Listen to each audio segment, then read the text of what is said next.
No, we're good, James. We're good. Now, do we want to actually do second intros? Look, all I was going to say before, because after I played on Cyberpunk, since then I have run my Pendragon game again. But more importantly, on Friday, my Numenera group, or so the group we finished Numenera with recently, we did a one-shot of a game system called The Quiet Year, which struck me as very microscope-like. Yeah. Are you familiar with it? Is anyone else familiar with it at all? Well, you may not know this. Yes.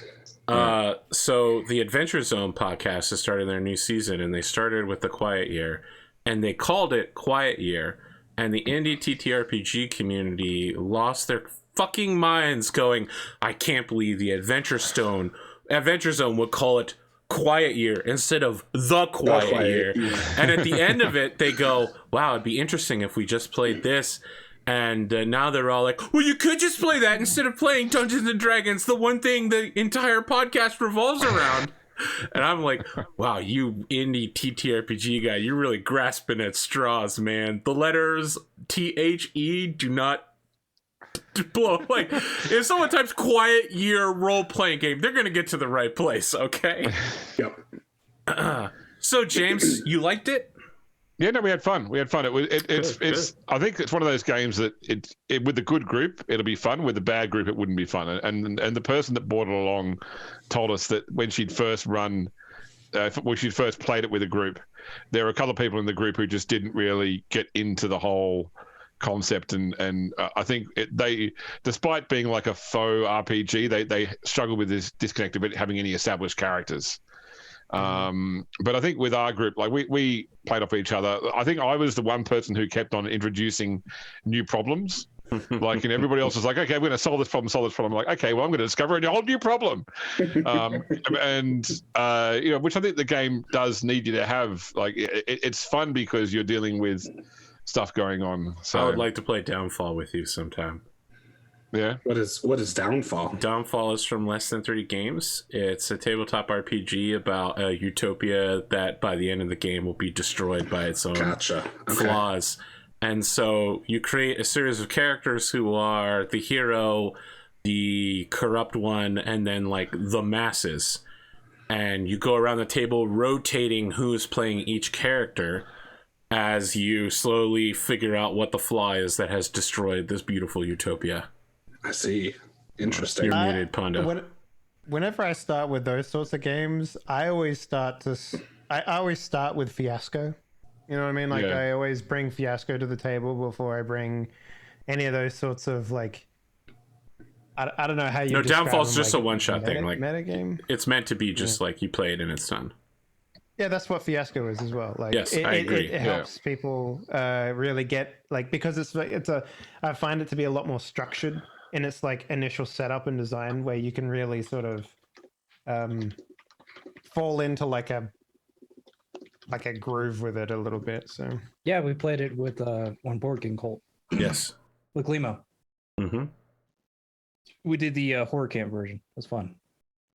There are lots of good one shot games. Sometime we'll have to play a game of All Out of Bubblegum. That's my favorite one shot. Okay. I mean, I already know the premise of it now. Yeah. So as we come back, I turn to the Lord Captain and say, Lord Captain, I apologize. It seems that I overstepped my boundaries in attempting to school the various captains there on basic military protocol in regards to waiting for orders. And I brought shame upon the ship and your honor in the process. Yes, and if you... Never mind. Yes. Naval discipline is quite strict.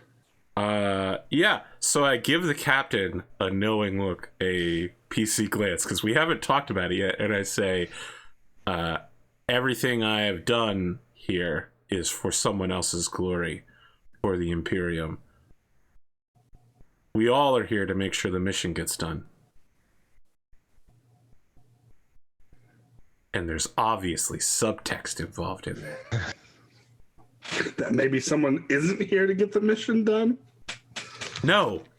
that I don't want to tell everybody here that I'm an inquisitorial acolyte, but obviously I, a totally incompetent person with zero training in how to do this and no resources, get the message that, hey, could you make this happen? And I fucking did my best. And I'm just trying here, man. Give me a break. Because I know the captain's giving me looks. I've given no looks. You gave me a look in the middle of the meeting. Oh, I did, yes. Yeah. When you straight out said Inquisitor. Yeah, Inquisitor Cassius Strain. I mean, obviously, it's Inquisitor. He's the one that gave us this mission. I don't know why that would surprise anybody. He told us about the Jericho Warp Gate. Yeah, that's why we're going here. I mean, we're going there in the first place because we can't have chaos stuff there. Yes. Mm-hmm. I think I'm ruined by old media, guys, because whenever you say Jericho, all I can think about is that fucking TV show. I love that Good show. God. I've seen it twice. It's great. They only made like one season, didn't they? Yeah, but it was a good season. They brought it back. Yeah, the second season was like 6 episodes and a comic book. Sure. It wasn't as good. The first few episodes are the best episodes. I just remember, I just remember something about a bridge or something. I don't know. Like, Yeah, they blow up a bridge, or they want to. Then there's the fake Marines that come into town. Yeah, there's all sorts of great stuff that happens. Whenever you say Jericho, my mind just goes straight to that main actor in that show, and I'm just like, oh man. Oh, the really sad-looking guy. Yeah. Wow, it's so weird because he secretly works for a covert intelligence agency and has no resources and has to make things happen. Wow, incredible. So you're the perfect person for a Inquisitor to acquire for his services. All right. Someone that don't know what they're doing. No, that's not even acquire. All right, so I passed my covert message to Pierre in plain sight, and then I go start working out. So I'm really stressed, but at least the mission's finally happening. I make a note to harass Adrian later about having a date with this girlfriend. And then I make a second note to talk to my young charge about the birds and the bees, since I don't know that anyone's ever told him about it. And I definitely don't want him to get it from like a weird custom-made assassin lady. I'm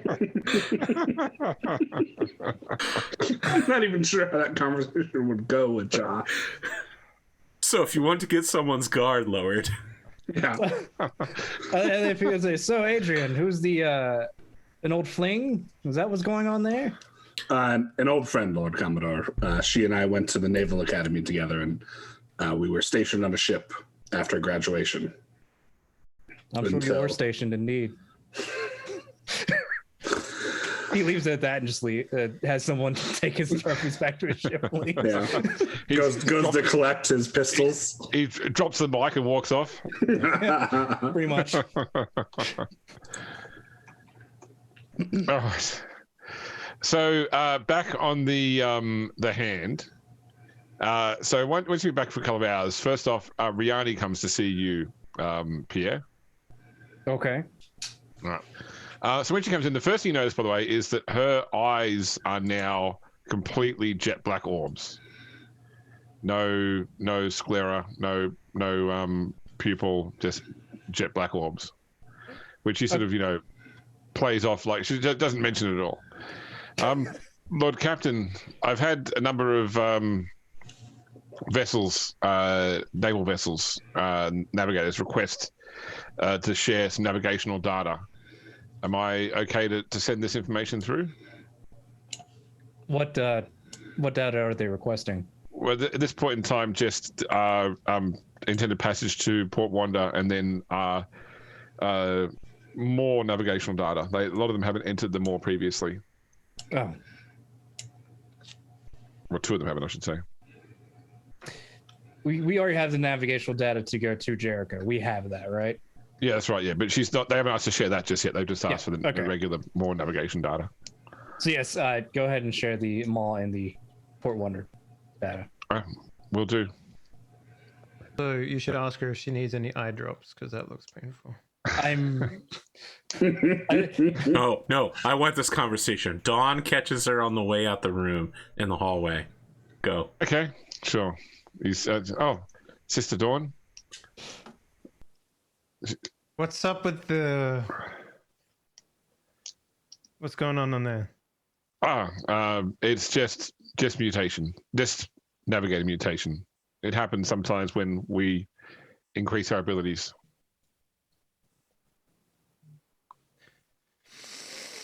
Don, yep, the wheels are going. Mutation, must destroy. You know, when Nero did it, everybody was like, that's racist. Stop bullying her. When Dawn does it, it's a moment of comedy. Is this something you chose for yourself? No, I have no control over it. I need to meditate on this. Well, oh boy, I'll leave you. I'll leave you to it then. Good day, sister. Now she has two people to worry about killing her. Yeah, now she needs to go write her will. I mean, Rihanna always had the mutation of what's it? It's like Unnatural grace. Unnatural grace, yeah. So she moves creepily. As I described, it's like the alien in the human costume from Mars Attacks. Not to mention the massive Vulcan grip she had on my wrist. Is that the type of thing where like you're walking down the hallway and then like her head will snap back and stare at you for a second and then go back to facing the other way? And It does not sound graceful. Did anyone else see that? It's like her torso has no rock or sway in it when she walks. So it's like she looks like she's hovering along until you actually look at her legs and she's actually walking, but she sort of moves with this like a natural degree of grace that just seems unsettling. She's on one of those hoverboard. Nah, she's just got no clip turned on. Yeah, if she was wearing like a long tresses, you wouldn't be. You'd think she was floating. That's it. But now she's also got jet black eyes. Okay, Nero. Yo. A few hours later, you get a message through from Cassius Schrain as well. Great. That basically says, yeah, I've been asked about my commandeering of 3 naval vessels. I'm guessing this is you. Please don't do anything that would, cause significant issue for the Inquisition. But I've approved this. I've effectively said, oh yeah, that was me. Sure, that was me. But I love the idea that Nero's basically at his desk. He's got like Cassius Strain fucking stationery that he's like penning. He's like perfecting his signature. He's just like, yeah. I will write him back and of course address him very respectfully and say, we had no assets here. I wasn't sure what we would be going into, and I saw an opportunity. In the future, I can keep your name out of it. At first, I made it an inquisitional matter, and everyone involved seemed really, really happy to just go along with the Inquisition.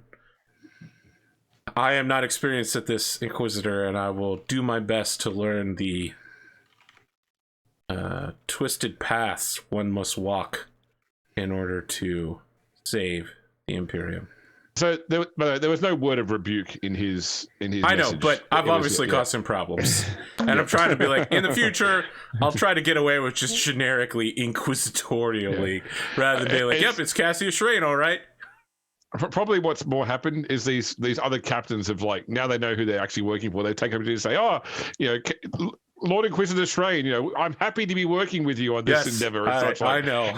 In order to get their own cred up. So... I mean, they want the rewards that come at the end of the rainbow. Yeah, that's right. It's a sort of chutzpah that that I'd show in business. Yeah, I mean, I just send a request at the end for like a primer on how he might want his acolytes in his service to act, since I have no data and basically, again, 0 resources. As long as he's happy with the results and the Inquisition and the Imperium survive, it doesn't matter as much to me. But if he has a protocol he'd like me to follow, I will do that. Okay, so I mean, this will come. I'll give you the reply now. It comes much later. It comes later. His response is that all his acolytes up until you have been Space Marines. So he doesn't really have a protocol. Just, you know. Well, I obviously no one would say no to an 800-pound gorilla, but a 500-pound gorilla, sir. Yeah. He simply asks that you remember that when you're representing not just yourself but him, but he trusts you to act with the best interests of the Auto Xenos at heart. Of course. I reply that I do love killing aliens. Sorry, Pondo? This is a man who is this is a man who has hired someone who has no investigation skills, who, while he had no investigation skills to himself. Yeah, but look at all of the investigations I've solved through brute force. and many bolter shells. Yeah, that I don't know if you know what brute force is. It's what I write on every shell before it goes out. now all I see is like if Shrain has to investigate something, he plays like, you threaten him. Look, here's knuckle cracks under the power armor. When James said that he saw an ending for Nero where Nero becomes like a fifed space marine, like peasant armorer or something like that. A serf. Yeah. But like assumably a serf with a gun. To like follow them around and just be like, my lord, look, they're coming from that direction. Here, let me clean up your bolter shells so you don't slip on them, while also firing my bolter shells. I was like, man, that would be a good ending for Nero. I mean, the way that most chapters use serfs is that they still get like gene enhancement. Like they obviously can't be made space marines, but they often get made into more formidable fighting warriors. But eventually, when they're too old to keep fighting, they get turned into servitors to keep maintaining the guns, that sort of stuff. You can never leave. Once you're a serf, you can never leave serfdom from the marine chapter. I don't know about that. I'm retiring now. Going back to my going back to my fight. Yeah. Look, I'll help the Death Watch, but I'm not helping the Death Watch after death. Yeah, that's right. I deathed my watch. You don't want to turn into a dreadnought? They ain't making my ass a dreadnought, Pondo. Did anyone see, by the way, the thing around the room where someone, their cat died and they put the ashes of the cat inside? Yeah, I saw that. A dreadnought toy, a model. Yeah. Well, not the fur, some leftover fur. It was very wholesome. Hey. Why? Sorry. Because that's what dreadnoughts are. They're a sarcophagus for mortally wounded Marines. So they put their cat fur inside the plastic model they were building, and they've named the dreadnought after their cat. So I'm down with it. Even in death, he still purrs. Even in death, he still purrs. I don't know, man. Like, I can understand getting a statue or something of a beloved pet, but like any sort of taxidermy or any sort of weird shit like that, it's just kind of like. Well, it's just you just had a clump of his fur left, and you just put it. So, are you saying you wouldn't have that thing done where they convert your ashes into a diamond that you can then be mounted in jewelry for your family? Yeah, that's a little fucking weird. It's literally the storyline of Metal Gear Solid 5: Phantom Pain. What about the Diamond Dogs? The one where they put your body in the root system of a sapling tree, and you can plant it and feed the tree as it grows. Being fertilizer is literally circle of life, so that's fine. But like becoming like someone's ornament, oh. Yeah, it's like we are cows for trees. That trees just feed us so that we can feed them later. Yeah. But yeah, I don't know. That's a little spooky. Throw me in the ocean or some shit, right? But don't put me on your fucking wedding band or some shit like that. It's like this ring's been in my family for generations. Oh, really? What's the story behind it? Well, my great-great-grandfather died, and we made him into a diamond. It is my great-great-grandfather. Like I want a funeral like Donnie's funeral in The Big Lebowski, where someone tries to like throw my ashes over the sea and they just get blown back in their face. That'd be good too. Now, if you told me being made into a diamond gives me eternal life as a ghost and I can just see what happens going forward, okay, yeah, I'm into it now, but like, I don't know, that's a little much. All right, so I would like us, unless is there anything else you want to do before you leave the Scintilla system? I think Adrian's definitely going to give Captain Henry a call. Ah, yes. Yep. And go take a bottle of Rinka over and dazzle her with the details of the Chaos raid. Okay, no worries. And she will also, give you the grand tour of the, what's her ship going to call the, where's my notes gone? Grand tour, all right. So the Absolution's Fire. It'll be short. Absolution's Fire. Okay. The tour's gonna be ended short, probably. Is that one of the sword cruiser or one of the sword? Yeah, it's one of the swords. That's okay. Right. Yeah. So, which is a relatively new vessel. Like her captaincy is quite new. So there are still plenty of factories turning out swords at the moment, and this one has only joined the Calixis Battlefleet Calixis in the past sort of 10 years or so. But it's a military sword class vessel. It's like being aboard a naval frigate today. It's all utility, no pomp and ceremony. Yep. That was what Adrian's initial service was on sword frigates. Yeah, that's it. And she's very much got this sort of I would say overly familiar, just like the structures of her crew are a little bit more laid back than you're normally used to as such. Yes, everybody still salutes, but the moment you finish saluting, it's like straight into small talk about the local sports team or something funny that such and such did last night after mess, something. So it's a bit of a free and loose, fun loving crew almost. Okay. Yeah. Well, no, she questions you all about. I mean, I suppose she asks a lot of questions, and some of her questions might get towards things that are. I mean, you spoke about dealing with chaos, for example, but other stuff that you've done so far, it's probably a bit awkward to talk about in terms of like dealing with Xenos, or the like. In dealing with the Inquisition as well. So she's not afraid to ask questions. So how do you rebuff her when a question comes up that you probably shouldn't answer? I think he will be like the Lord Captain handles most of those things. Like I'm usually on the round when we're flying the ship or killing people. That would be an ecumenical matter. Okay. All right. So I'm happy to sort of fade that to black. It's up to you whether you guys reignite a relationship or just chat as friends. Sure. I think it's just chat as friends at this point. I don't know. How drunk are you? Let's... Look, man, I want Nero to show up dressed like a lobster and go, or no, it's a crab, and be like, "Dare you see her?" and have Dawn show up as a swan and go, "Wah!" Me and Nero in the back, like we're like newspapers up with holes cut into it. It's like they're in disguise, but it's still obvious that it's them. Groucho Marx glasses. Yeah.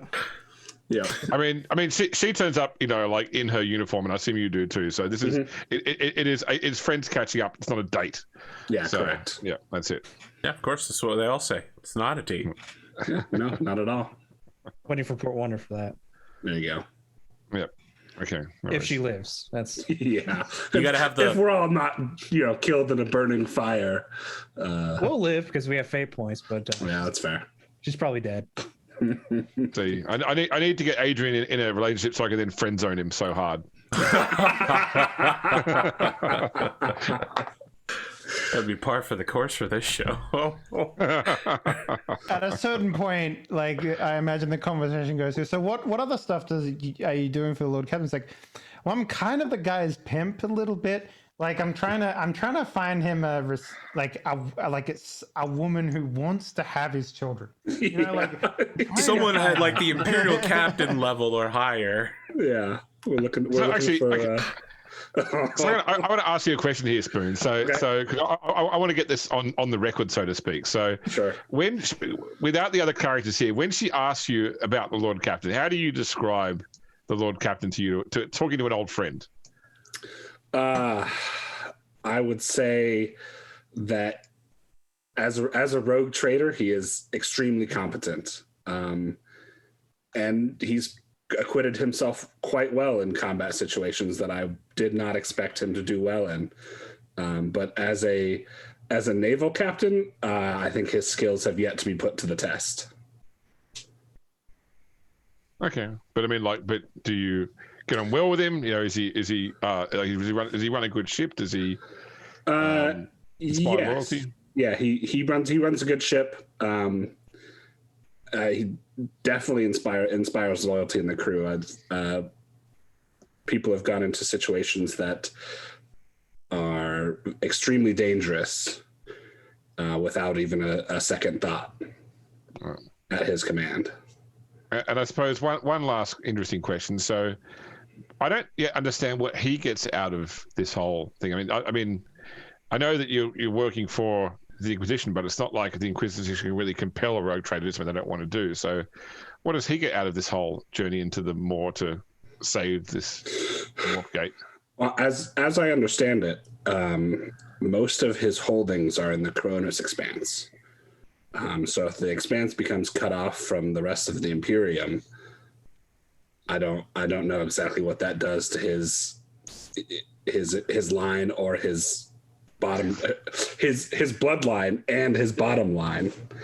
So I think in his interest is mostly economical, I think. Yeah, financial. I understand. As with most things. Can't say I'm surprised, but yeah. And I think, Adrian, you're still. This is just a stopping point until I can get back into command in the Navy. Yeah. Making connections. Yeah. Favors I can call on later. Well, look, if I ever get to Admiral, I'd happily have you serve under me. She says, Riley. Yeah, more than happy to. Dawn and I are both nudging each other right now. It's like watching two siblings. Like, huh? There's a distinct sound of someone choking on a shrimp in the background. It's just like... All right. So, anything else required before we leave Scintilla? I want to talk to Pierre. Maybe moments before we jump out of Scintilla. I invite him to lunch in the captain's antechamber, where we always have these meetings, right next to the emergency button.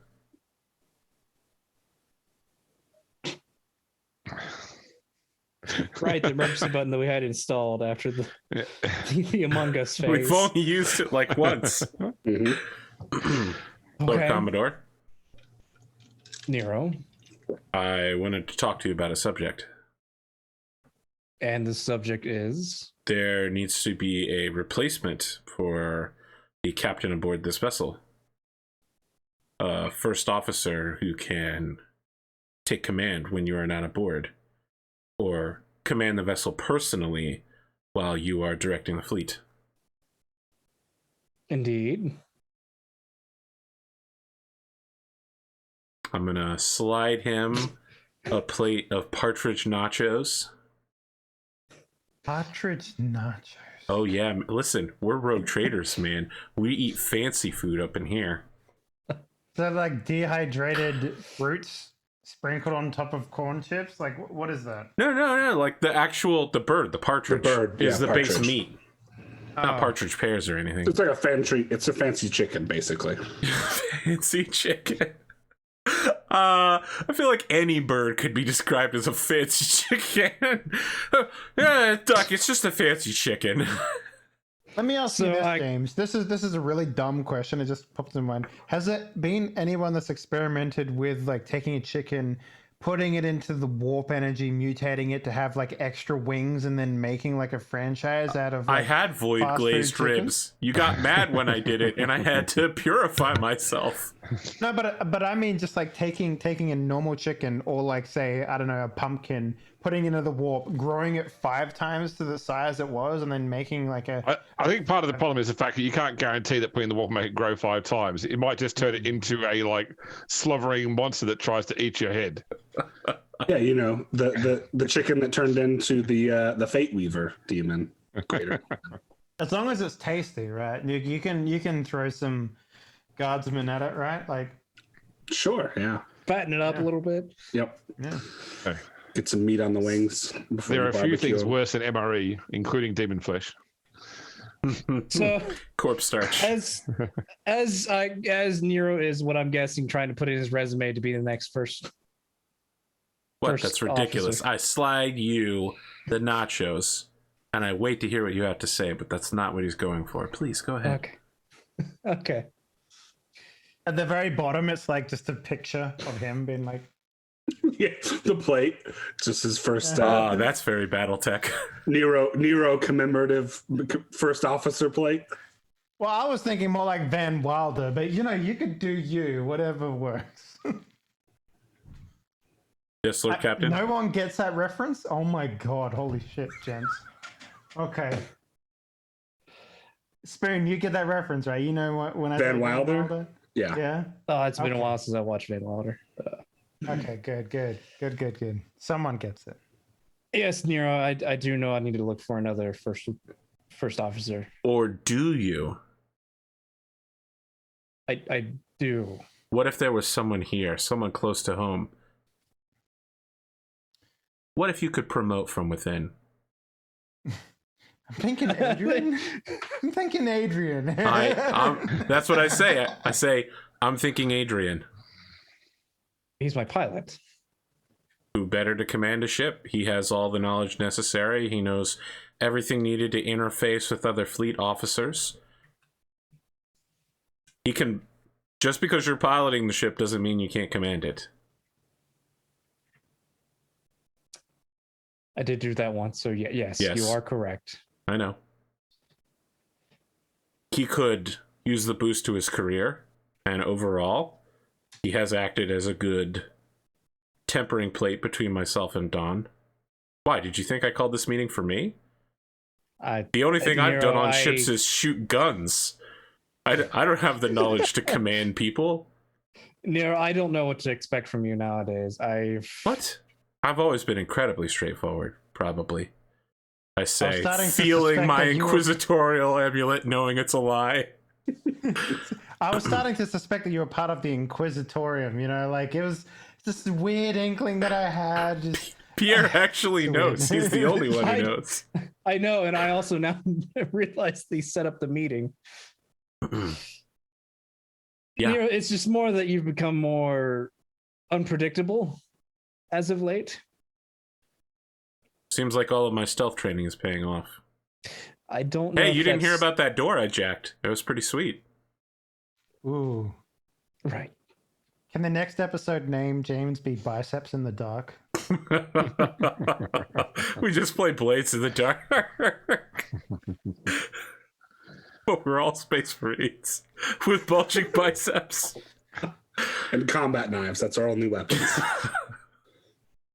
Do they have a Space Marine armor that's like the new Doom armor, where it's just his guns are out Just- constantly? Yeah, scout armor. Yeah. Yeah. Scout armor is just like Yeah. we It's for don't- like training Space Marines who are like on their first day on the job. Depends on the chapter. Denzel Washington takes them out into the field. BJ Blazkowicz as a Space Marine, but also his arms are enormous. Sir, I know that I am needing to pick up new skills in order to adapt to my changing positions. However, I hope that has not altered your perception of my judgment in military affairs, which I would point out has normally been quite good, I believe. Adrian is well respected among the crew and has yet to get caught up in the bullshit some of your other officers has, and he has all of the necessary qualifications one would normally find in a fleet officer. What other officers are caught up in bullshit besides you? And Dawn. She's just a minister from. Okay, he stops and thinks about the ecclesiarchy, and then there's like, I mean, she has an official title on your ship. yes, but Yeah, she's an officer, sir. yes, it's just the ecclesiarchy had a lapse of memory. for a moment. Ecclesiarchy had ships and will again in like 150 years, maybe. I don't know. It's hard to keep track of what part of the timeline we're in. Katie, stand, sir.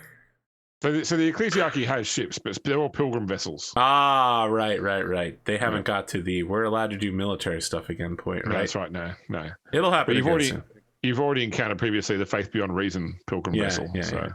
All right. Yeah. The I'm one just I like, showed up on. I can't remember. There was one that I think so. Yeah. It's not weird for the Ecclesiarchy to serve on ships, sir. She is an officer. Yes. Never mind. I will talk to Adrian to see if he's interested in set position. I know Patterson also sent some recommendations for people for the first lieutenant. I'll speak with Adrian first. My job here is done. I pick up my cape and I swirl it Moonlight Knight style. No, what's his name? Tuxedo Mask style. Tuxedo Mask, yeah. But you haven't done anything. But you did nothing. I actually did do something, but that's a good meme. And I leave. Knowing that I may have secured Adrian the hookup he's looking for, captain to captain. Go ahead, Dave. So what is it? Are the like missionaries, because they have, like, you know, for example, Dawn as a missionary has that what's it called, that power, that divine ministration, right? Yep. Like, is that sort of stuff like tied to her being a missionary or being a part of the ecclesiarchy? Like, if she was to like move on from the ecclesiarchy or whatever, like, does that sort of stuff go with that position? Like, how does that work exactly? No, so basically, because that's part of her faith. So as long as she didn't like lose her faith, and that was her reason for leaving the ecclesiarchy, then she'd be fine. She could still use those abilities. Mm-hmm. So she could like take on a role as something else other than a missionary, and it would. So you remain a mission. So there's two things here. There's your class role, your career in the game, which will remain missionary. But in terms of your like ship role, your ship role right now is the what was it called? The when you introduce yourself, you tell who you are. The confessor. Ship's Confessor, that's right, yeah. So you will go from being a Ship's Confessor to being something else. So the benefit you get from being Ship's Confessor is that you gain +10 bonus on put your backs test to it, put your backs into it tests. Whereas the benefit for being First Officer, for example, is if you don't have the skill command, you treat it as basic when dealing with the crew, or if you do have it, you get +5 on all command tests with the crew. I see. So the reason I was asking is because, like, one of the things I was considering doing, because I think Dawn is pretty, like, because the upgrade system in this game is very sort of flat, I would say. Like, there's I don't see there being much more that she can take in order to make herself better in combat, right? So you can always take alternate career. Alternate career, or the sound constitution, which gives you an extra I literally just bought like four chunks of sound constitution. Oh, okay, yeah. Because everyone, like, I realized last time we played, like, everyone had like much more HP than I did, and I was like, I've never needed to worry about HP pulls before. It's like, well, maybe I should think about it. So, yeah, it's like not that you've been hit or anything. Yeah, not that I've been hit, but there will be a time where I'll just be like, and the shield didn't block it, and you did. Okay. Yeah. Cool. Yep. Most of the stuff fighting you right now is like the sort of thing where if it actually does hit you and hurt you, it's really bad. Like, you know. But Yeah. Experience that. Hurt a lot. So yeah, I guess I would be thinking about like other classes that I can go then, or careers I could go. Sorry, not classes, but. Yeah, something to think about. I don't know how that stuff works in this game, but well, it's not like I can be an Arch-Militant or anything like that. So. No, but let me talk to you offline, Dave, about some of the alternate careers, everything that might fit for Dawn. You know, cool. Because like you're right. Because previously when we discussed it, I really focused on what careers would make Dawn more Dawn. You know, but you're already Dawn enough. It's like are there divergent careers that would also fit with her personality, but open up different stuff, you know. So Interrogator Dawn. Sup, bitches? 2 flaming swords. Who needs to get cleansed? So for a barbecue, space chef. Yeah.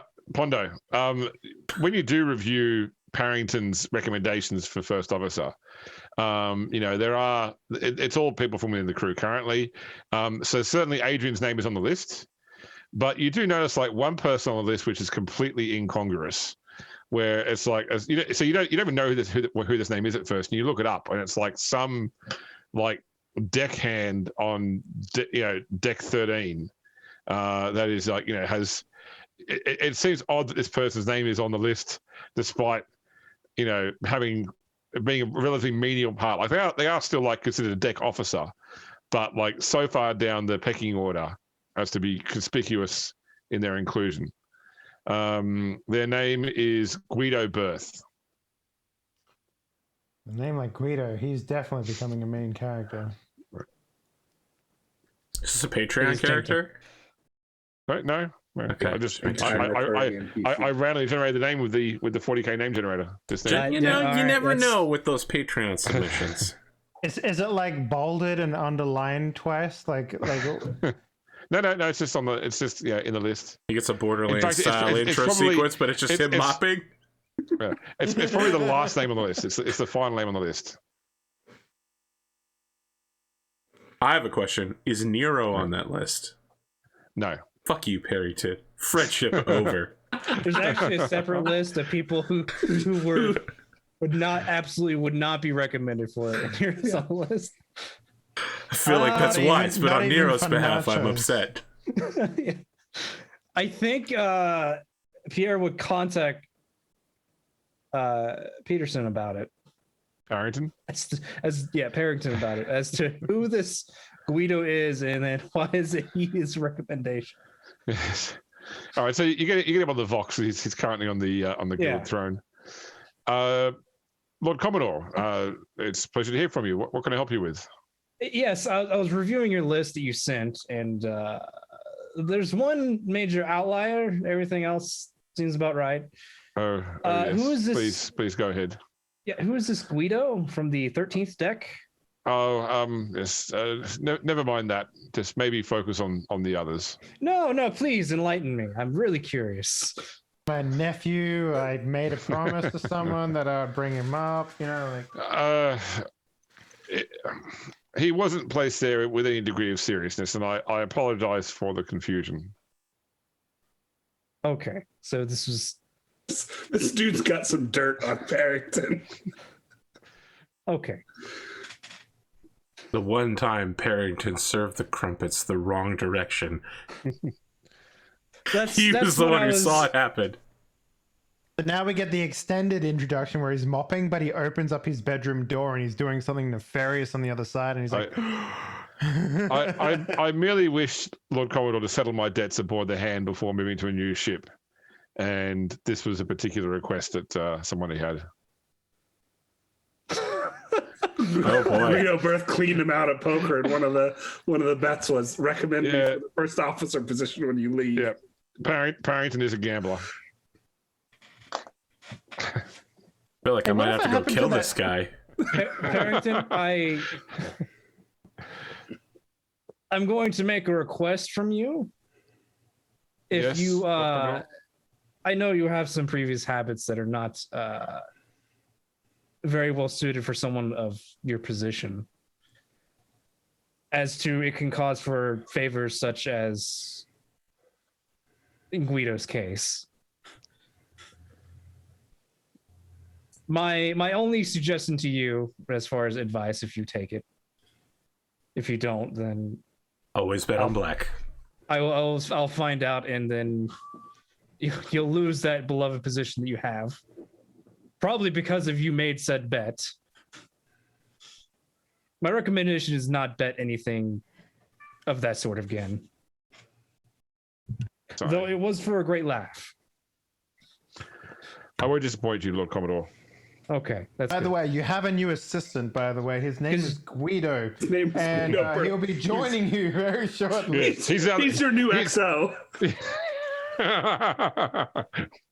And holy shit, that would be incredible punishment. It's He will have tempting. to sign off on every single document that you sign from now on. And Patterson, you do recall the last person who disappointed me, right? What happened to them? Yes, of course, Lord Commodore. Yes. So please, don't I've disappoint. got the trading card. I What know did exactly happen? what happened. I don't remember what we're referring to. Shot in the face, Arthur. Come on. Oh, No, I shot him in the knee Okay. with And the in the bolt face. round. Then in the face. Wow, that was a long time ago. Yeah. It Yeah, was not a lot really of people long. disappoint him after that, like, turns out. You I know? feel like I disappoint him all the time.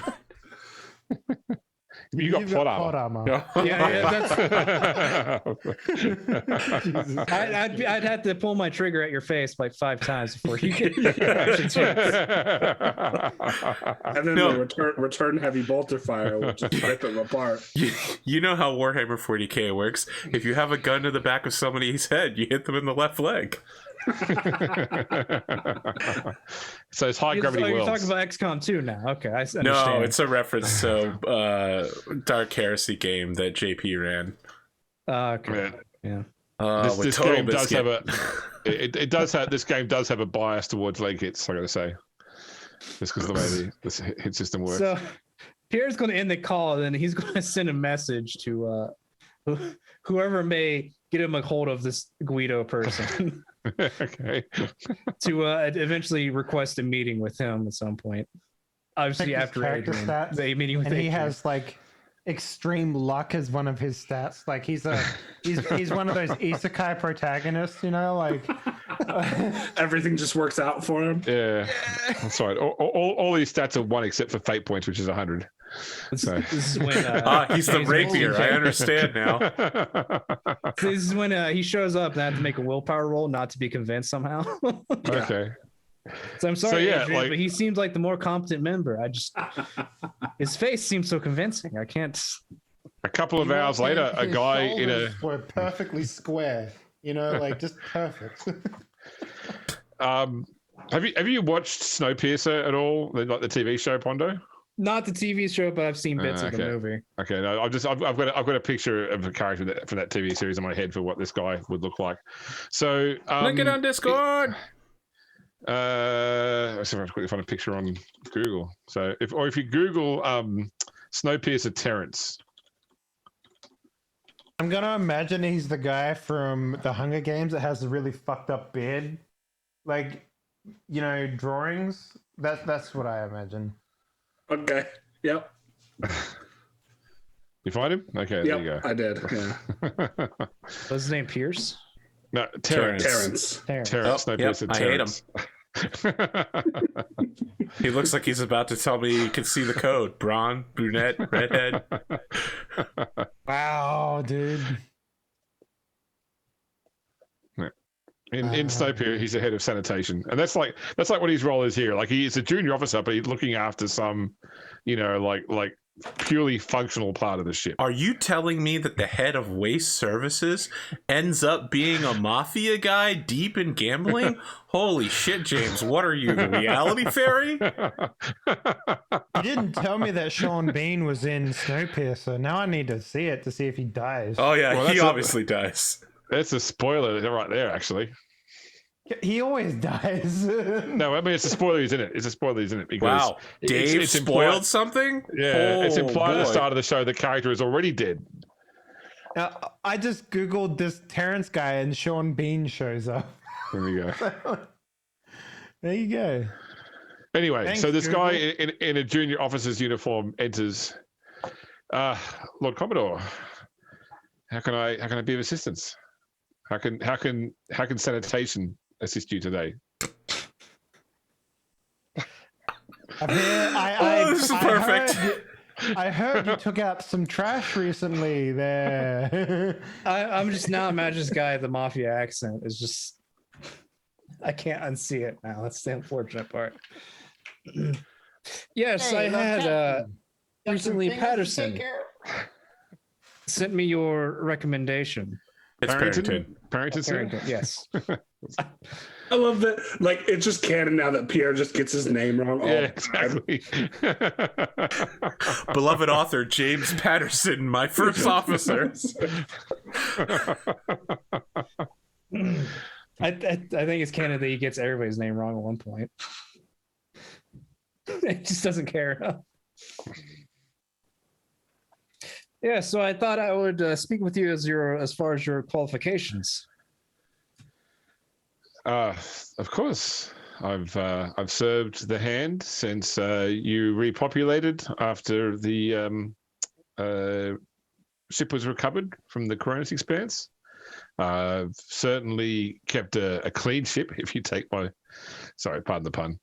And it's been a very interesting experience to get to know the rest of the crew. I think I am a well-connected man in the lower decks. I think I know most people know me.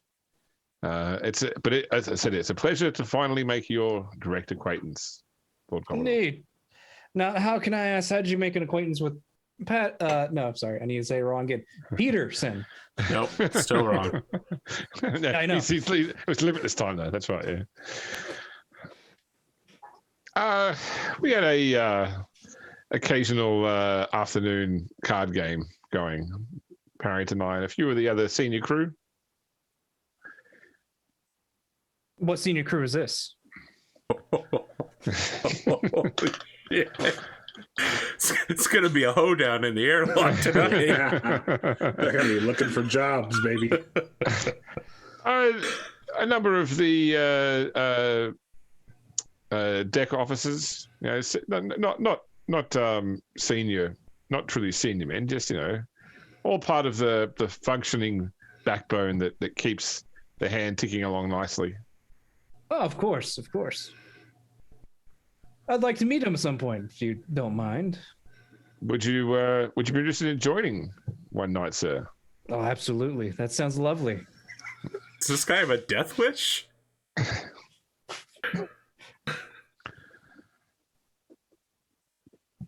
All right. Well, Friday night. I will. You have a bit of paper there? I'll write you down the details of where to be. Oh, absolutely. Right. He probably hands him like a parchment and quill. Okay, no worries. He jots down messily because he's not used to using an ink pen like this. Yeah. Details on where in the ship to come. Normally we ask everybody to bring a snack, but I think we can, given that it's obviously your ship, your snacks. I'm sure we can excuse you. 100-year-old eggs. Let's go. No worries, I'll bring a snack. Don't worry. That's the least I can do. Okay. He It's leaves. like caviar. Yeah. He just brings Aries. Go on, boy. Get your snacks. Oh, by the way, Dave. Don't mind. What was that? I was going to say, Ivy is currently repairing Ares' damage and working on how to fit a jetpack to him. Oh, fuck yeah. Hell yeah. That's what I'm talking about. What else sort of upgrades can we get for him? Can we get him like a sniper rifle on his back or something like that? Keeping in mind that he's got roughly the intelligence of a dumb dog. It doesn't have to be operated by him. I'm talking like a tactical, like someone else could jump on the Gatling gun. Oh, okay. So what you didn't want so much a dog as much as a stable firing platform. There you go. Dave wants to become the ride-on king. Oh my god! You mean Putin in the next riding a panther, I think, or a tiger? He rides on everything, man. Come on. I haven't read it. So let's quickly. So Pondo, do you go along to the card game? So I actually want to have the meeting with Adrian first. Okay. Let's do that then. Yep. Lord Commodore, you wanted to see me? Indeed. As you know, I'm trying to think of something. No, Patterson is now the captain of the Gilded Throne, and now the seat for XO is vacant. I have received a list of recommendations that he has, and along with Nero, you are one of them. I So see. I called to ask to see if you're interested in sort of ordeal. Yes, sir. I would be honored to be your first officer. Excellent. That's good to hear. And secondly, I have a card game going on this Friday. So if we can round up some nice little welcoming crew for a little later, after I'll get Nero and Don, and we'll have a meeting actually about it. Very well, sir. Oh my god. I'm not much of a gambler myself, but I'm making it canon right now that the Sisters of the Abbey had a huge ongoing underground poker tournament. And Dawn is hyper serious about this shit. So she'll come, visor, sunglasses. I love the idea that when they stay up late at night, half of them are either writing in their journals about bloodlines. So like, oh, I can't wait for these two genealogies to be combined.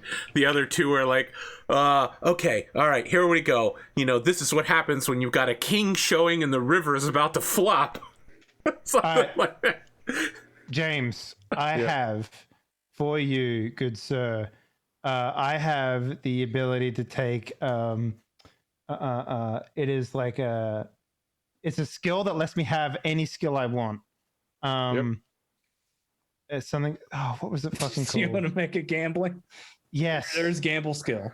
I do. Talented. That's what it's called. It's called talented, and I can choose a skill. So when you take talented, you pick a skill when you first buy it, and it gives you plus 10 to that skill. Yeah. Yes, that's right. Yeah. So I will take the skill related to gambling to make this a reality. Gamble. Is it just gamble? Okay. Yep. yeah, it's just gamble. It's a basic skill. Oh, and it's int. Oh, gents. So to keep it somewhat brief about it, essentially Pierre is going to inform that the old XO was had a bit of a gambling problem, as what most people already knew, and Pierre has essentially invited himself to the little ring, in that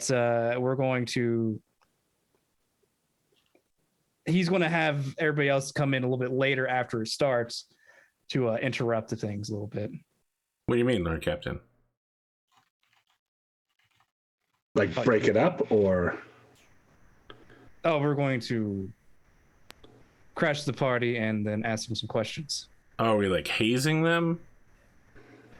No, we're going to weed out the seems like the connections that they have on my ship that we're able to go clear up to my XO. Lord Commodore, can I speak to you for a moment about this? What do you mean? This is a merchant vessel. I am very hesitant to not encourage people to maximize their potential profits, because if you gather a crew that you know is doing that, you know that they're doing it on your behalf. Punishing people who show the kind of cleverness that such a vessel would normally reward may be counterproductive. If I have someone from sanitation somehow weaseling their way into a recommendation for my XO, doesn't that just mean that your XO is a weak, shitty gambler and that these guys are very good at what they do? yes. You could look at it as if they're bad, or you could look at it as if Parrington is an incompetent fool who lost a bunch of money. Sir. It's obvious that these people are not of the best interest of my ship. Okay. That's okay. Yeah. That's all Nero needs to hear after I said his piece. Shall I get Sargon, sir? Sark. Sargon Spitzer, the bosun. Oh, yes. This would technically be her job. It would be showing up and knocking heads. I was going to let you interrogate people, but if you don't want to do that, don't worry, that will happen. But I just want to, it's overstepping. It's technically her job, sir. Maybe she might want to be present. She is. She can do the arresting. Really, yes, I'll do the interrogating. As Nero is. I'll simply give a signal when it's time to pounce. Of course, sir. I do love pouncing. I thought you liked standing still and shooting a bolter. I also like that. There are a lot of things I like, sir. Fair enough. Like partridge. Oh, and everybody welcome new XO, Adrian. My goodness, Adrian, executive officer? Who saw that coming? Incredible work, buddy. I slap him on the back. Then I give him a salute. And I hold it. I appreciate the recommendation, Master Nero. What? That's ridiculous. I leave. I already told. I tsundere so hard about this.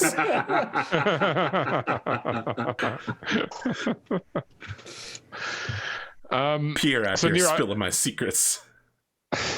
Nero, I want to have the conversation where you get in contact with Sargon about being involved in this. Okay. Oh, all right. All right. So you go to see her, or you call her on the call? Oh no, I definitely go to see her in person, and I try to sneak up on. I'm not like, ooh, I'm gonna sneak up on her, but I move quietly so that I can show up intimidatingly and be like, Sargon. All right. So, I would like you to give me a move. Not so stealth. It's not called move silently, is it? What's it called? Silent move. Silent move at -10. What about concealment? No, because you're trying to stay up behind her. You're not trying to hide something from her other than yourself, which is called sneaking. Is silent move? What about shadowing? The skill marketing here is. Look, there are a lot of skills that revolve around sneaking up on somebody. I just want to use the ones that I have. Okay. All right. How much penalty am I rolling on this? -10. Okay, so I'm almost at a negative then. I'm sure it'll be fine. Suck it, Grimdark James. Okay, let me just roll her. Let's roll her awareness. There was a comically large-sized. Okay, no worries. Yeah, so you. So what you do notice when you sneak up on her is that a number of items around her have been she's working on something right now. She's she's helping someone with moving something. Have been conspicuously placed so as to be easily knocked over or at least bumped into. Effectively, she's created an area to avoid ambush. Is things. Perimeter set up. Yeah, that's right. Yeah, it's not quite spreading metal tacks on the ground, but it is designed to make it so that it's very difficult to move towards her without making some sort of noise. But you somehow managed to make your way through. A 1 in 15. A 15 in 100. Yeah, I say, Bosun Sargon behind her.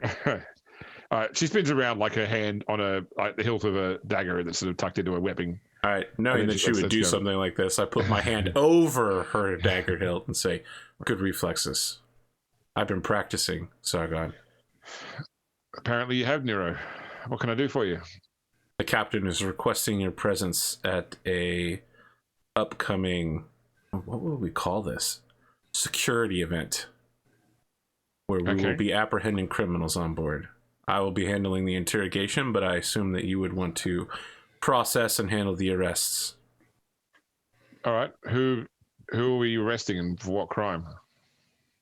The captain will reveal that information when he feels that you need it.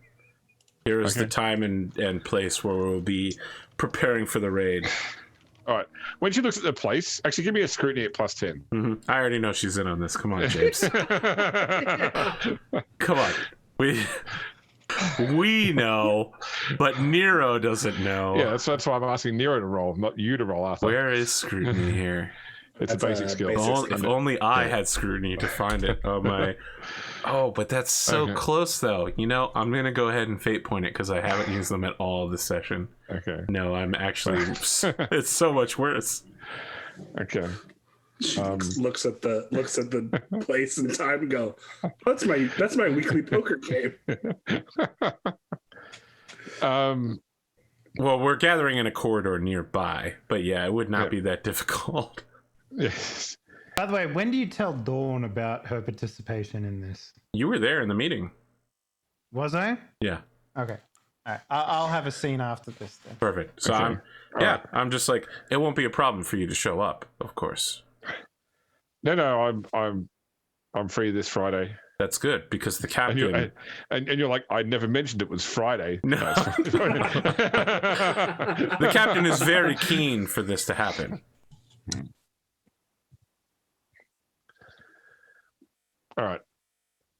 So he goes off to think about what to do about this. That's good because I have no idea that anything's wrong, but I wanted to say a line that would seem really ominous, you know? That's right. All right, Dawn, you wanted to get the captain's attention. I wouldn't really say the captain's attention, but there's like a brief scene after the credits, you know, when everyone's eating shawarma or whatever. The story of that scene is so good too. I know, yeah. Like Chris Evans could not fucking contain it. He had to cover up his I know, he mustache. was dying. They had to put him on the other side of the table so they couldn't see his face. So anyway, so Dawn like you know, goes into like nun mode and walks back to her room, opens the door, closes it, and you know, sigh of relief comes out. She runs over to the wall, opens up the secret compartment, pulls out this briefcase, right? Clicks it open. Inside is just like, this is her gambling gear. The once locked chest of Dawn. Inside is a pair of non-mirrored, matted sunglasses, right? Different from the sunglasses that she wears when she gets in the field, right? Obviously, these are the cool ones. She's got like a visor, right? And she's got like basically like a big puffy jacket that she wears when she's doing poker stuff. What are you, What like, is this, grandmother? All-Stars of Poker? Yeah. This is All-Stars poker, right? I feel like she's about to pull out some mahjong tiles here. She gets out her driving gloves, like fingerless driving gloves, puts them on, you know, like she's ready to go, man. She's ready to go. Hair pulled back, right in a ponytail. Yeah, she's ready to fucking steal some chips, boys. Let's go. So It's gonna be a Thursday- disappointment when the captain tells her to like cut it out, because I like to believe that, you know, she's like this pile of chips, and at the end of it, it's not going to mean anything because, you know, captain will tell her off, but it's fine. Thursday night, Pondo. There's like, you know, your office door, you know, buzzes, and it's Spitz O'Sargon, your bosun. Yes. Lord Commodore, can I talk to you for a moment Yes, come here. Come in. about this thing tomorrow night? This is the poker game, or the card game, I should say. So the card game. Yes. I need to understand the problem, because I have also taken part from time to time. I have partaken of the poison chalice, Captain. It's just like Man, puts his hand over his face, just like, oh, God. Okay, sit, please. Do you mind if I stand? No, sit. So she sits down Take a uncomfortably. knee. Take a knee. Okay, so you also part of the poker game, from what you're telling me, yes? The junior officers game, yes. Okay. Not every like I participate from time to time. Not like some of the others, but I have certainly been. Is there a problem? Is this a? I've never seen a ship rule that states that this sort of recreational activity is not allowed. It's Nero the issue is of floating the outcome. nearby, looking at the Lord Captain judgingly. The issue is not the requisitional activity; it's the outcomes of said activity that caused me to worry as to somehow managing to will in the old XO into an arrangement that allowed him to get a recommendation. Excuse me? Were you there when the XO was gambling? I've played with Parrington with Telmates before, yes. My question is, what all has he bet? What offers that he made?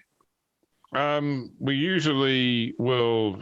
I mean, it's less about making money from this and more about social activity. But we usually bet either, like think about all the stuff that you'd have on a ship. So things like rations or like luxury items, like alcohol or cigarettes or something.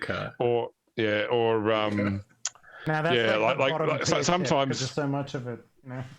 Sometimes it'll be something like I'll do your shift and I'll get a shift off as such if I win, that sort of stuff. We're not talking about huge sums of money taking place. Probably the only thing she can really lead you to believe is that so Parrington had a bit of a bad tendency to go in with stuff he didn't bring with him or he didn't have at the time. So he and a couple of times he owed people, but he would never have taken anything that would jeopardize the ship. It's like if someone said, "Oh, but I want you to leave the door to the armory cabinet unlocked," that sort of stuff. That he wouldn't do that sort of stuff. You mean treason, James? Mutiny and treason, right? Yeah.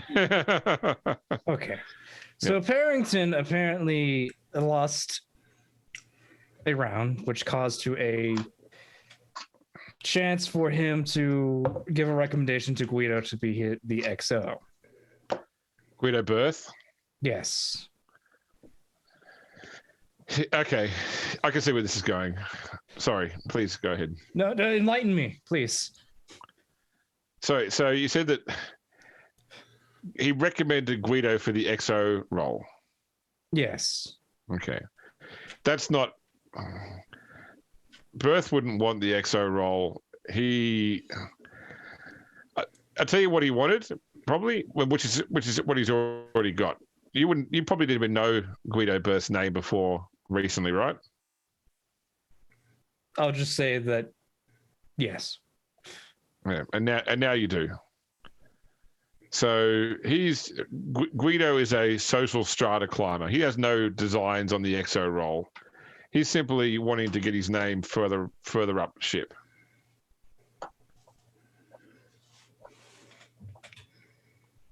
Very well. And he's not some sort of charge of some sort of... He's just... Aside from being the sanitizing section officer, he's not in the sanitizing business. So the main thing that Guido does on the ship is he moves things around the ship because sanitation goes everywhere. So, different departments might trade goods with each other. He simply organizes to facilitate that for a cut. We're not talking anything. If it was illegal, I would have come to you about it before. He's an opportunistic jerk, sure, but he is not, there's no threat to the hand. All I'm worried is that he's forming some sort of ring inside my ship that could eventually cause problem for me later. I've had to deal with one incompetent person that got over their head first. I don't want to deal with another. All right. I don't know how much you know about the lower decks of the ship, but there's about 10,000 people on the ship that have never even seen you in the flesh. Pierre probably just nods to it as a yes. There's no way that's true because of all of the merch. in the flesh. In the flesh. Okay. Yeah, that's right. Yeah. I mean, buy a piece of the Lord Captain's flesh. these are people that get a day off and double rations because it's your birthday. I mean, as far as birth is concerned, he's one step closer to the God Emperor now.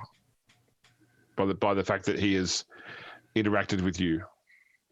Now, remember when I said someone got in over their head? Remember the last person? Do you mean the Parrington? Statues? Oh, sorry. Yes. Yeah. Yes, that's my issue. Yeah. Is that he might be a problem later, as he has big ego. Ego causes incompetency. Incompetency causes me to lose money. I don't want to lose my money. Nor do I want my ship to be unsanitized because he feels like he can get off for a day. What I will say is that Birth is not careless. He's just ambitious. But I think, Lord Captain, Lord Commodore, if you're wanting to resolve this, I don't think personally, if I thought this is a problem, I wouldn't have been involved in it. I would have brought it to you sooner. But you're going to turn around and arrest people now for something that has never been established as a problem on this ship. If you don't want people gambling, that's fine. Let them know. I just don't want secret rings of organized. I wouldn't say it's secret. It's just something that only the lower decks officers have been involved in, and Parrington talked his way into it at some point in the past. Yeah, I was gonna say it's really weird that they're saying the words junior officer, and Parrington being there had to have been very uncomfortable. Yeah, especially when he loses all the time. I think they just bring him down more because he has more stuff to offer. I mean, if you're concerned, Captain, look, I'll go to a game. See if there is a concern. Okay. I will take your advice. I will trust you on this. Perhaps I've been a little over paranoid as of late. Yes. I think there's a knock on the door at this point, and I don't want to imply you're an ornithopter captain. Just no. Wow, James. Way to make it very Imperium. All right, should I get the door, Lord Commodore? Sure. All right. So Sargon opens the door for you. Yeah, Adrian's there, and he just comes in and she salutes. Return the salute. Yeah. Captain, officer on the deck. About this card game, Captain. I think. Yes. Wait. What were you two just talking? What? Yes, we were talking about the card game. What, did you have something to add? Oh, I was just going to come and tell you that it's not out of the ordinary for the crew to gamble, sir. Yes, Sargo already explained this. Oh, seem to remember Nero, I believe, also kind of explained this. Okay, I guess. Well, I had a whole speech prepared, but all right, never mind. It's fine. Dawn shows up and she's just like, "Sir, what's the bet limit at this card game?" Should I bring all of my throne gelt, or? I literally buy nothing. I have no material connection to this world other than taking money away from people at the poker table. Okay, that is. I just imagine the Abbey of Dawn. It's smut, not gelt or anything. Yeah, she wants the magazines they keep underneath their beds. I'm saving your soul by removing this from you. Everything Dawn owned, she got through gambling all through our trades. Oh man. Listen, the best part about this storyline is that Pondo's going through a 1800s Napoleonic era British sea captain. His first voyage out, discovering the lower deck officers gambling, and he's like, "I'm coming down on this hard." And his second in command is like, "Sir, that's not a good idea. Yeah. Let's explain how the hierarchical structure works on this ship, and why it's a good idea to let the lower deck officers be dumbasses." Okay. So, do you, Lord Commodore, participate in a night of gambling? He'll participate in the night of gambling and not have them. All right. Do you allow any? Thrown in the stocks. Yeah. I was gonna say we gotta make sure Dawn gets in there. Yeah, like I said, do you allow any other senior crew to also take part? As Dawn is, as I imagine, Dawn has been periodically like coming in as like, still on for Friday, right? Yeah. Okay. Friday. I'll be there. Yeah. You go to the coffee machine at one point, and Dawn's just like stirring a cup of black coffee, and she's like, "Yeah, Friday, huh? Can't wait. It's gonna be real good. All right. Just hanging out. Just look, Captain. I honestly think we're gonna clean those idiots out. You know what I mean? Like we're just gonna come in there casually. You know." We're not going to win because we're like upper management. No, we're going to win because we're going to God Emperor help them, because I'm not going to, you know. I'm going to, like, it's shit like that, mate. We want to do the card game next time. No, because all I want to do is I want to get you two, please, to roll me a gamble at +40. At +40. Okay. Are they letting us they're win? losing on purpose. I just want to say, like, Dawn comes in, like, normally she's like regaliaed up. This is the first time you've seen her like just like casual AF. You know what I mean? Like, there's nothing. Okay, well, okay. Let's do the scene next time. Let's actually do the scene. That's fine. We'll do I want this. I want this so badly. It is going to be very close to the sort of the Simpsons. Like, Captain, you've got the royal sampler. That's a like, no, 1 in 10 million chance. I love the idea that Pierre catches on immediately. He's like, if you don't take this game seriously, I'm throwing you out the airlock. You have to do a scrutiny roll to make sure that they aren't cheating, that they are playing the game properly. You know, like. I could invest in gambling, but I think it's going better if I don't. Oh my god! I want you to blather your way into this game. You know what I mean? They ask you if you want another card. You're just like, well, let me think about that for a minute. I want a Hollywood here. Well, looking at my hand right now.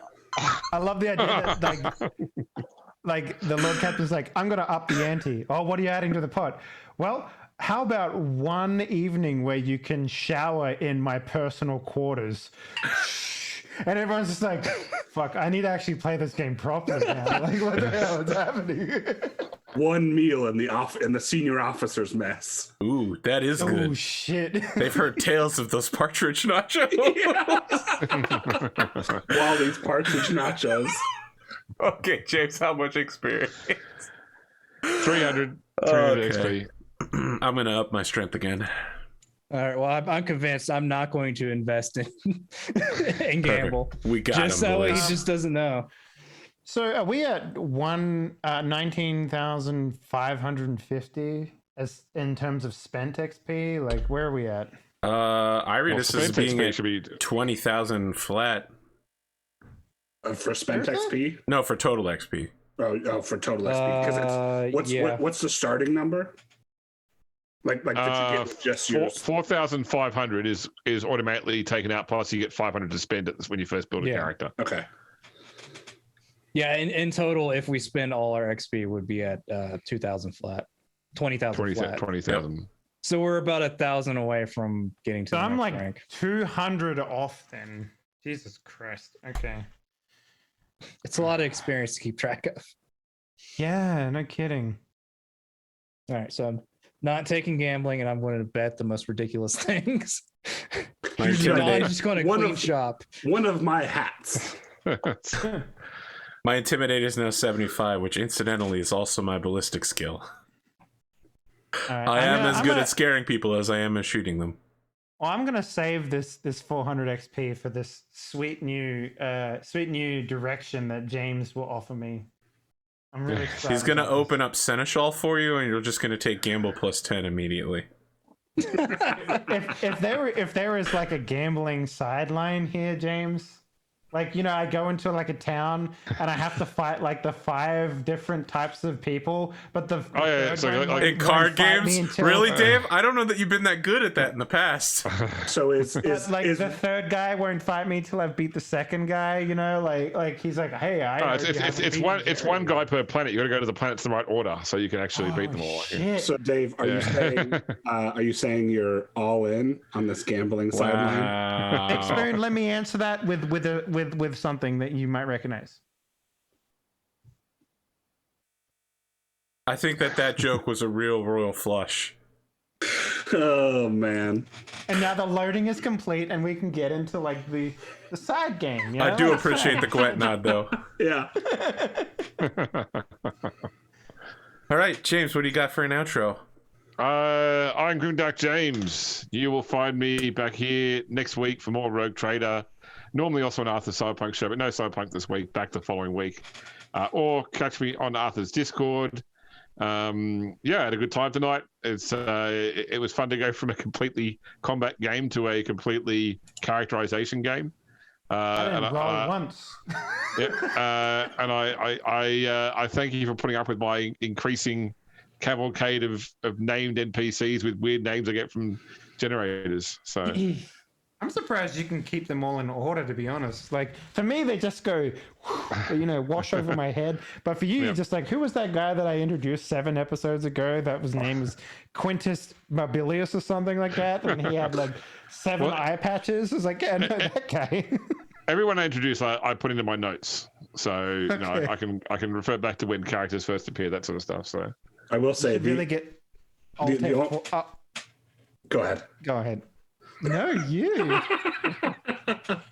The only reason I was so quick with Sargon Spitzer's name is because they're first on my list of ship NPCs. Okay. I think of Sargon for a different reason, to be honest with you, but that's okay. Because argon is one of your favorite noble gases, right? No? Okay. Gonna let that one go. I'm not gonna mention why, because it's not appropriate, but you know, there you go. Got anything else, James?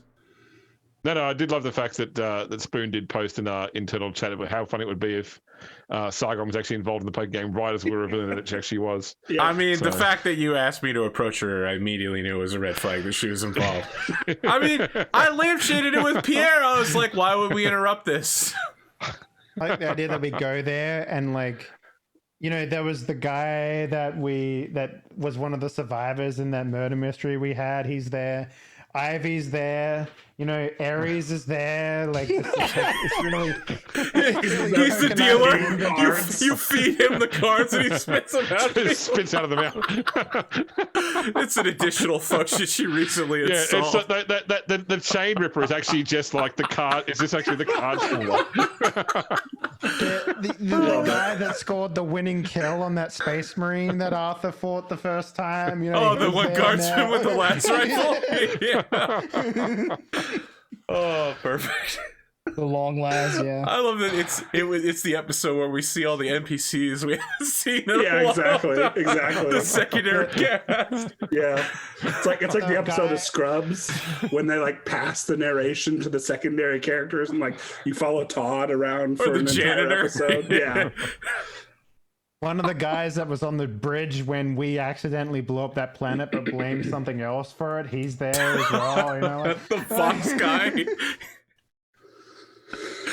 Oh, perfect. All right, Spoon. Well, in one episode, we managed to hook you up with an old flame and give you a promotion so that you can at least stand on the same deck with her.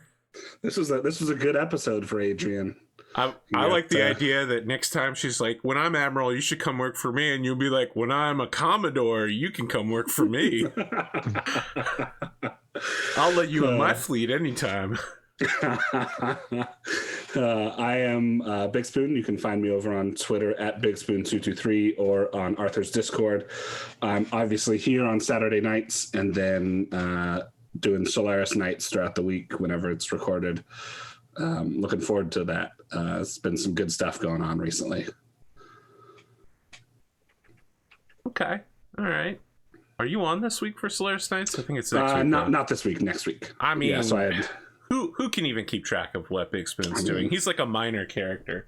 What's the name of your character again? The guy who we rarely ever hear about? Yeah, no, he's never in any controversies. Mr. Uncontroversial. Yeah, totally smooth sailing. No problems whatsoever. It's Seth Ghost Bear, also known as Smooth Sailing Seth. I don't know if you can say that about anybody now. Everybody else is stuck in something now. All controversy. Cosmo is like the worst. Yeah. Oh boy. Cosmo took an excavator to starting to dig his grave now. Yeah. Cosmo had a big episode this last week. It was he made some choices. It's like I said, if the GM lets the people talk, they'll say something. Oh, Pondo, what do you got? I am Ponder Upon the Mad. You can find me on YouTube or Twitch, Let's Ponder the Mad, or you can find me here, obviously, at Saturday nights with Rogue Trader. At some point in the future, I am planning on setting up a couple of just, say, one-shots where I'm doing one-on-one people. So, cool. Who may be interested. I'm not sure when we'll do that yet, as I'm honestly surprised Dave isn't like exploding up here. Well, Dave's in a bad time, so he's a man who loves one shots. Can I ask a quick question of the cast and crew, but I sort of not really related to this game, just in general? Sure. I, as you guys know, I've been playing a lot of actual Warhammer, the miniatures game, and we've been playing a lot of Crusade rules, which is like the narrative play. And I decided recently to actually kick off another new Crusade army, an army I've never previously connected in 40K. And I'm actually thinking about maybe recording some videos of like list building and like creation of the background to that, and then maybe even some of the painting stuff when I try painting. You reckon anyone will be interested in that sort of stuff as a side thing? I know I've got lots of sort of side projects, but it really depends how you frame the videos, to be honest with you. Like a lot of those types of videos to me can be very dry, I would say. If you have a way of like dressing it up, like maybe you can talk about like a lot more than just like the numbers behind it or anything like that. Like there could potentially be like a really for being a narrative, because obviously Crusade is a narrative version of the game, so I want to try and get the fluff in. It is okay. Yeah, it's you ideally would make a more thematic list than a more competitive one. Yeah, unless you're that guy who would make a yes, the competitive list. Seriously, fuck that guy. I think you would definitely probably pull in a lot of people who are already interested in 40K or who already like it, and like because like I haven't played in several editions now, so but yeah, I would be interested in watching that stuff. So there's a really good YouTuber who started off doing pretty interesting stuff. So I don't know if you heard of it. There's a YouTuber who used to do. His name is Flackfire. When he first started doing YouTube videos, he was